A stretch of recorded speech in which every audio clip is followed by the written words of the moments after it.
back a mail call. Colin in Provo, Utah shot me an email asking me to tell him all about German Fallschirmjäger. Guess how many takes it took me to get that right? Oh. We're talking about German paratroopers here, and what kind of gear earned them the title First in Combat. As the German Blitzkrieg went rolling over Europe, it was the German paratroopers known as the Fallschirmjägers who really stole the show. From May of 1940 to May of 1941, there was no stopping them. The good guys didn't even know what hit them until it was too late.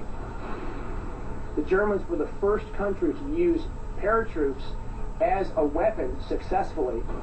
Their combat gear was as high speed as it got.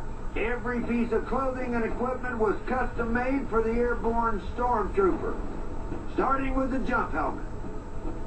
It was specially designed and conducive for jumping out of an airplane. They basically cut down the sides and redesigned a special chin strap to give the paratrooper more support, especially on the opening shock of the parachute.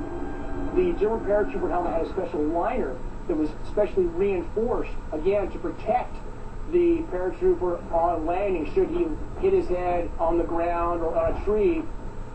Next on the gear list is what they called the bone sack, because it held everything and the man inside of it. What was called the bone sack, or the jump smock. It was designed to be worn over the uniform. They had three different types of smocks: the green, the splinter, and the tan and water. The smock served as a practical garment with its many pockets. It was a hold-all that the paratrooper could throw extra ammunition, rations, whatever he needed. So he was like a moving rucksack. Underneath the bone sack was the Fliegerblues, or the flight blouse. On the blouse was their jump badge and collar tabs. Each branch had their own color. Yellow was for infantry, and black was for pioneers, which are like airborne engineers who like to blow stuff up. The Fallschirm had some pretty fancy pants, too. Unlike the standard infantry wool trousers, the jump pants, for one, had a special pocket on their thigh for what they call the gravity knife, much like the American paratroopers had, was that they could cut themselves out of their rigging if they were caught in a tree. They wore knee pads for extra support, and jump boots to better absorb the initial shock of landing. The first pattern laced up the sides, and the later pattern laced up the front. Topping off the whole deal were leather jump gloves, which kept the air from going up into their smock and blowing it up like a kid's pool toy. Once they landed, the gloves were discarded. The weapons they carried were all pretty basic, from the K98 rifle to the MP38. The MP stands for machine pistol, and 38 is the model and year that it was made. The support weapon of choice was the MG34, or machine gun model 1934. But the neatest weapon that they had was the FG42, which stands for Fallschirmjägergewehr, 1942. Easy for you to say.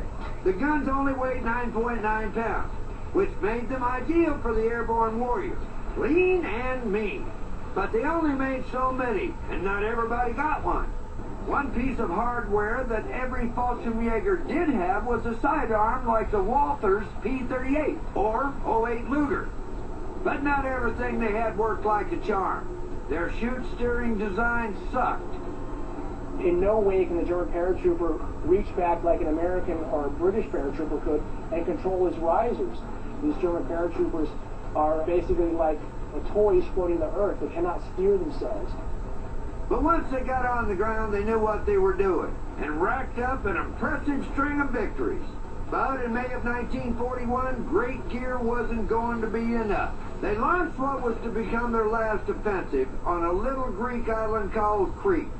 Crete was known as the graveyard of the German airborne. Even though the German airborne did achieve their objective, there were so many casualties that Hitler was horrified with their losses. And from then on, the German airborne were never again employed as an airborne weapon. What's interesting about the German paratroopers is, as the war started, they were known for their offensive measures. Whereas as the war progressed, at about the midpoint, 1943 and on, they were known for their defensive abilities. They were masters of defense, and they proved this at Monte Cassino and in the hedgerows of Normandy. They were tenacious on the attack and defiant on the defense. The German Folsom Jaeger was one tough customer. Hoorah!